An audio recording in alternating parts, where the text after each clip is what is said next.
Hi, welcome to the first session of reading this book called Sapiens by Professor Yuval Noah Harari. So, this book is about a brief history of humankind. हम जो है, जो कुछ भी है आज, हमारी कहानी कहाँ से शुरू होती है, वो चीज़ हम इस बुक में डिस्कस करेंगे.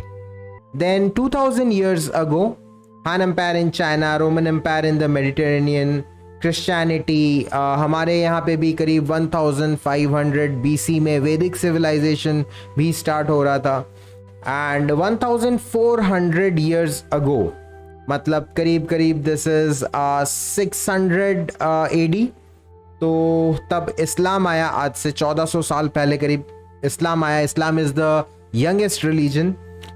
500 years ago, the scientific revolution came in.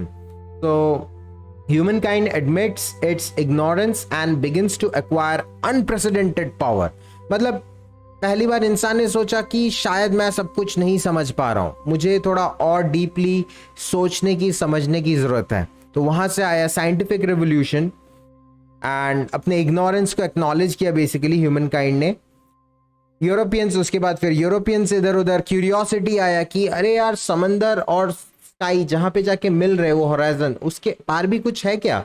अगर मैं होराइजन तक चला गया जहाँ पे समंदर और स्काई, आकाश दोनों मिल रहे हैं, तो क्या वहाँ पे दुनिया खत्म हो जाएगी, मैं गिर जाऊंगा, या फिर आगे कुछ और भी है? तो ये क्यूरियोसिटी आया. तो इसी क्यूरियोसिटी के साथ यूरोपियंस ने पूरे दुनिया में धीरे धीरे अपना कब्जा जमाना शुरू किया. एंड उसके बाद Europeans begin to conquer America and the oceans. The entire planet becomes a single historical arena. The rise of capitalism. अच्छा, तो जैसे जैसे Europeans different parts of the world में गए, उनको न जानते हुए ही वो एक तरह से पूरे वर्ल्ड का हिस्ट्री, इससे पहले हिस्ट्री पॉकेट में चल रहा था, कहीं पे कुछ, कहीं पे कुछ, कहीं पे कुछ. अब यूरोपियंस जब पूरा ग्लोबल पावर बनने लगे एंड वो हर जगह जाके इंटरफियर करने लगे, तो फिर हिस्ट्री, सबका हिस्ट्री एक साथ कनेक्ट हो गया, पूरे दुनिया का हिस्ट्री कनेक्ट हो गया.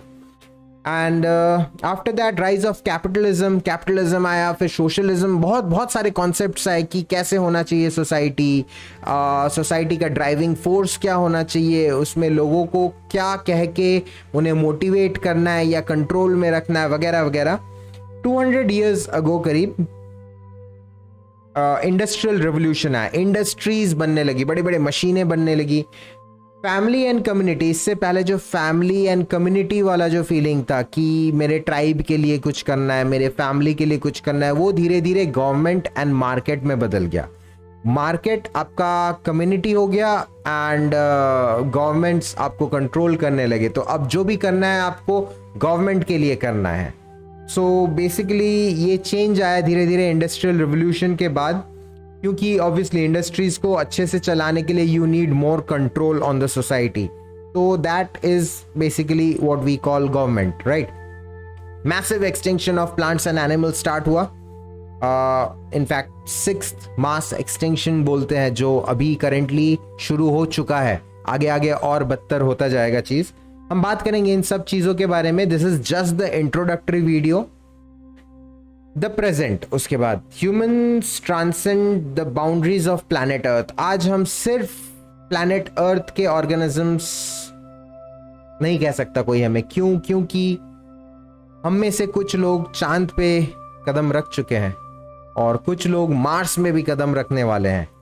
न्यूक्लियर वेपन्स आज हमारे सर्वाइवल को थ्रेटन करके रखा पूरे वर्ल्ड में. न्यूक्लियर वॉर का डर हमेशा हमारे मन में बना रहता है.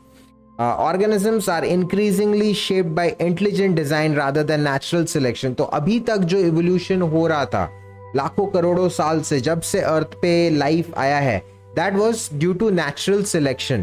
आपने अगर बायो पढ़ा है तो आपको पता होगा नेचुरल सिलेक्शन क्या होता है.